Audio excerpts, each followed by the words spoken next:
TikTok, a social media platform with over 1.6 billion monthly active users, where anyone can just post a video and it instantly goes viral. You can find all sorts of content like lip syncing, get ready with me, cooking videos, but the more you scroll, the more you realize that some of these videos are just straight up dumb.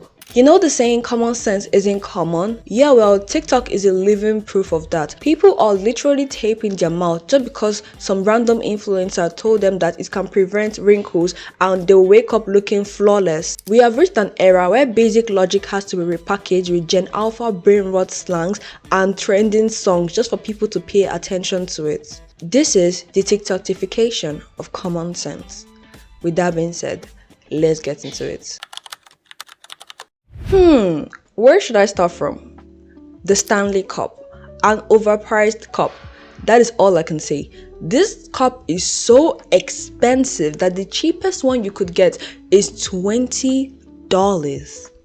Now, I say dollars as dollies, so anyone just take it like that. $20 for a cup, for a literal cup. It goes up to $60. I'm sorry, what? It is so expensive for no reason, and you see people on TikTok trying to decorate their cup, make it look aesthetic. Why are you dressing up your Stanley? Where is the Stanley going to? It's a cup. I know a lot of people buy this cup to, feel some type of void in them. Maybe they just love the look of the cup because of its aesthetic, but going as far to dress your cup, buying special things for your cup just to make it look more aesthetic. What have we gotten to? Why? And you see people that make up the most random things ever. For example, drinking or eating ice cream? Eating ice cream in your Stanley. Buy an ice cream that already has a container, put it inside your Stanley. It is the dumbest thing ever. Which leads us to the next one, overconsumption. Buying things that you do not need just because you want to buy things that you do not need. I've gone on TikTok and I've seen so many videos that I just start to wonder, can one person really use this? You see people that they'll buy something maybe from the supermarket, and instead of them to just put it inside their cupboard because it already comes with a container, they buy a whole separate container for that thing and put it inside. So now you're just being straight up wasteful. The thing you bought already comes with a container. Why do you have to put it inside another container? It definitely doesn't make any sense. Or should we even start with the makeup part? People have 50 lip glosses, 300,000 eyeshadows. I understand that when people like something, they will want to invest in that thing to have as many as possible. I would know that for a fact because I just like lip glosses. Every single one of my videos, I always wear lip glosses because I just like it. I have about 3 or 4 lip glosses. I'm coming, give me a sec, let me go get it. So this is my makeup bag and I've had it since 2023.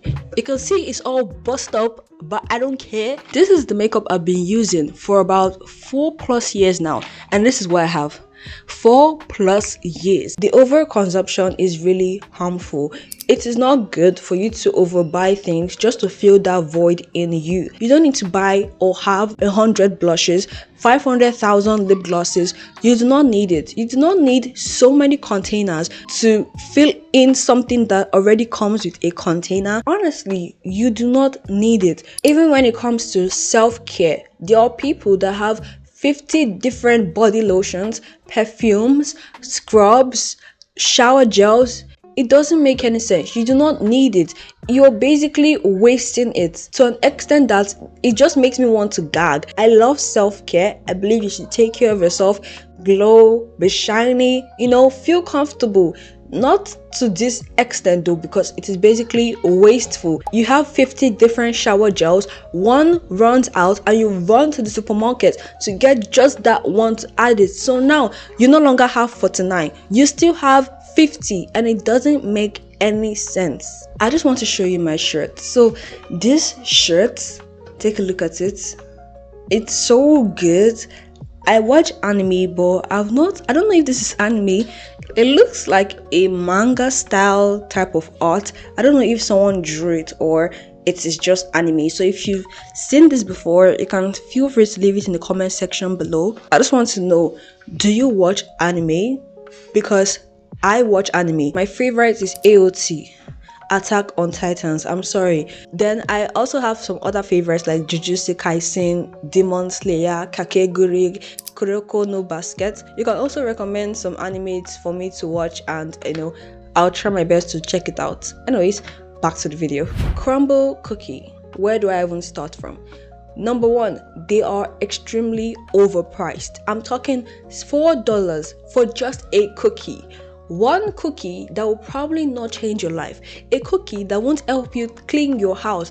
A cookie that won't even clean your car. How is that even possible? Can someone please explain to me how it's worth that? I think I kind of get the hype because of every single week they rotate their flavors. So people have to keep getting it to taste that new flavor. Erewhon is a popular supermarket. Can I even call it that at this point?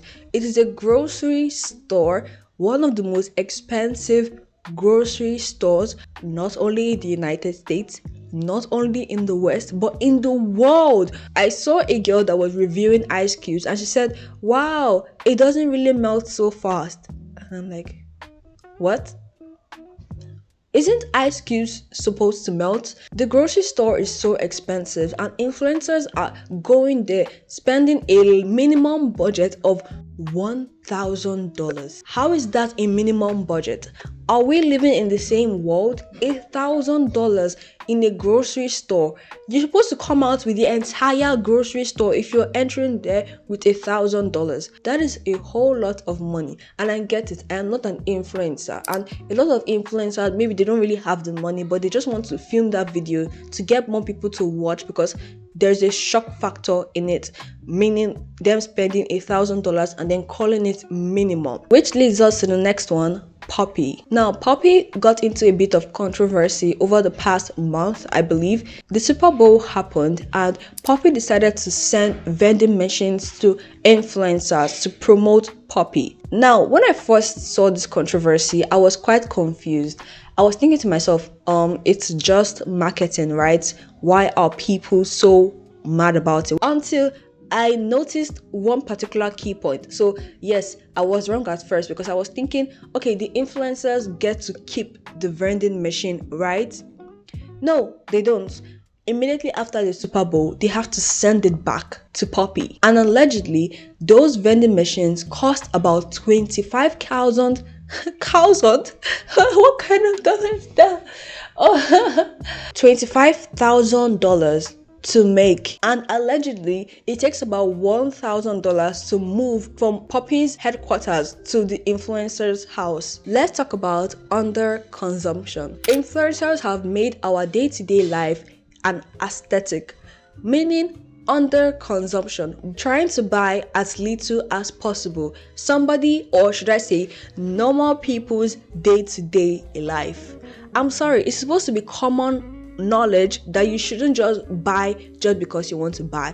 You buy because you need that particular thing. You can buy because you want, but you don't just buy it anyhow because it is common sense. So why have influencers invented something called underconsumption core when it's just a normal thing that day-to-day normal people do in their day-to-day lives? I am yet to see an influencer that honestly practices underconsumption. You see influencers making a video and right behind them there are shelves filled with makeups, filled with cosmetics, filled with so many things that you wonder, can one person really use this? Mouth taping and morning shedding.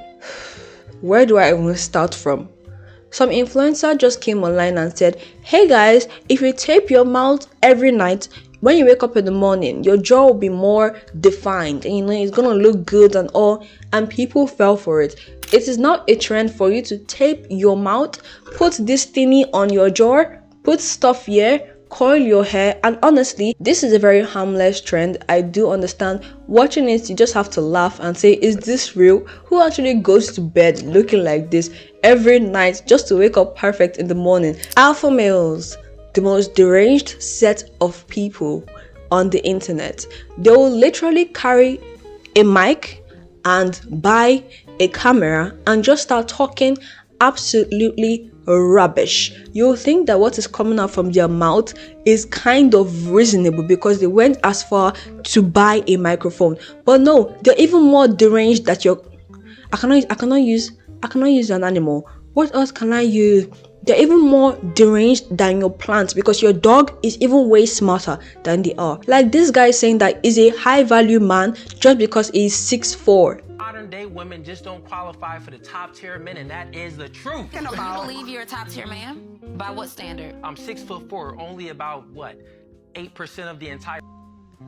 I'm sorry, thank God that woman clocked him, because how are you a high value man because you're 6'4"? Y'all know Fresh and Fit, right? Yeah, the dumbest people you've ever seen on the internet. Buying a mic, a table, a chair, inviting girls over just for them to insult the girls. This interview where, I don't know if it's Fresh or Fit, I don't care, where a woman was interviewing him and he said that the woman is supposed to make sandwiches, like that is your job, to make sandwiches. And she asked, can you make sandwiches? And he said that is irrelevant. Cooking is supposed to be a basic skill that everybody is supposed to have. Even though you cannot cook like an actual chef, you just knowing how to cook, it is really, really helpful for everybody. It does not really assign to a particular gender.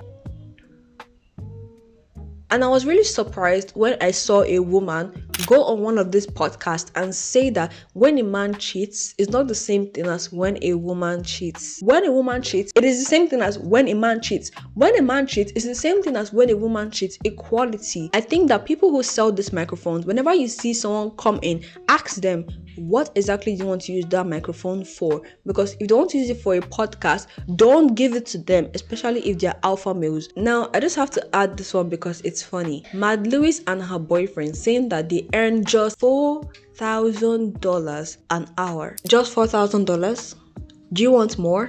I believe there's more for you. Look, I won't tell your fans to set up a GoFundMe because you are absolutely broke. Yes, I do understand the fact that if you were earning more in a certain year and then the next year comes and your income has dropped, you're going to be concerned, but it is still a lot of money. So why complain about you earning $4,000? And it's one of the most out of touch things I've ever heard, because they know that most of the people that are listening to their podcast aren't influencers, are people that work day-to-day jobs. So why say such a thing? Why don't you just keep it to yourself? I understand oversharing, but oversharing in this parts sometimes it doesn't apply because of how out of touch it is to say such a thing. I'm just saying. Last but not least, we listen and we don't judge. When we all know that we're judging, people say the craziest things, and I wonder, why will you turn on your camera to admit this to the whole world? So what is the conclusion to all this? Why are people falling for this? And what does this say about online culture? Let me know what you think in the comment section below. And I'm going to see y'all in the next one. Bye.